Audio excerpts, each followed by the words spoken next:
مصباح القرآن مصباح القرآن مصباح بسم اللہ الرحمن الرحیم۔ آج کا ہمارا ٹاپک قانون شریعت میں امامت و خلافت کے حوالے سے ہے۔ اولاً تو یہ بات یاد رکھیں کہ امامت کی دو اقسام ہیں، امامت صغریٰ، امامت کبریٰ۔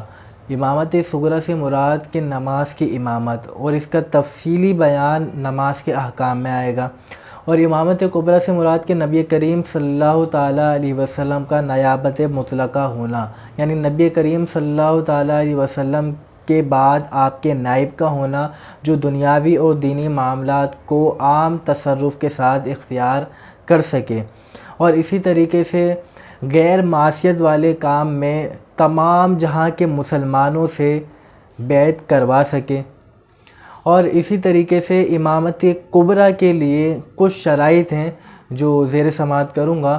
ان میں سے پہلی شرط آزاد ہونا، مسلمان ہونا، عاقل ہونا، بالغ ہونا، اور قریشی اور قادر ہونا، یہ امامت کبریٰ کے شرائط ہیں۔ اور قادر ہونے سے مراد یہ ہے کہ عدالتی معاملات میں فیصلہ صحیح طریقے سے کرنا، اور اسی طریقے سے حدود کو جاری کرنا، اور ظالم سے مظلوم کا حق دلوانا، یہ امامت کبریٰ کے کچھ شرائط ہیں۔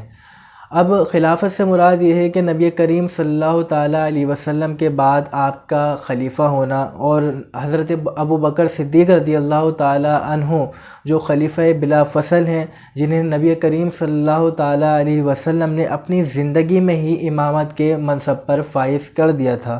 بخاری شریف کی کتاب الصلاۃ میں باقاعدہ حدیث موجود ہے کہ جب نبی کریم صلی اللہ تعالیٰ علیہ وسلم بیمار تھے تو آپ علیہ السلام نے حضرت ابوبکر صدیق رضی اللہ تعالیٰ عنہ کو اپنی جگہ امامت پر فائز کیا تھا۔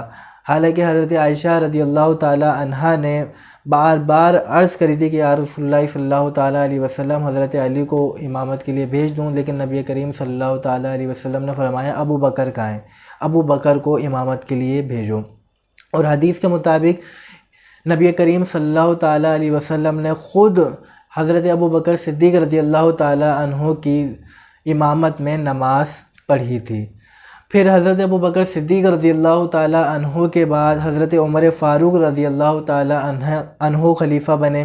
پھر حضرت عمر فاروق رضی اللہ تعالیٰ عنہ کے بعد حضرت عثمان غنی رضی اللہ تعالیٰ عنہ خلیفہ بنے۔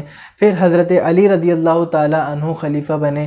پھر حضرت علی کے بعد حضرت حسن رضی اللہ تعالیٰ عنہ خلیفہ بنے، اور ان تمام کی خلافت کو خلافت راشدہ بھی کہتے ہیں۔ ان تمام خلیفہ میں سب سے افضل حضرت ابوبکر صدیق رضی اللہ تعالیٰ عنہ ہیں، یہاں تک کہ انبیاء علیہ الصلوۃ والسلام کے بعد انس و جن میں سب سے افضل حضرت ابوبکر صدیق رضی اللہ تعالیٰ عنہ ہیں۔ اگر کوئی حضرت ابوبکر صدیق رضی اللہ تعالیٰ عنہ کو افضل نہ مانے بلکہ حضرت علی رضی اللہ تعالیٰ عنہ کو افضل بتائے، وہ عقیدہ اور وہ مذہب گمراہ و بددین ہے۔ اللہ تبارک و تعالیٰ سے دعا گو ہوں جو کچھ سنا اسے یاد رکھ کر دوسروں تک پہنچانے کی توفیق عطا فرمائے۔ آمین۔ وآخر دعوانا ان الحمد للہ رب العالمین۔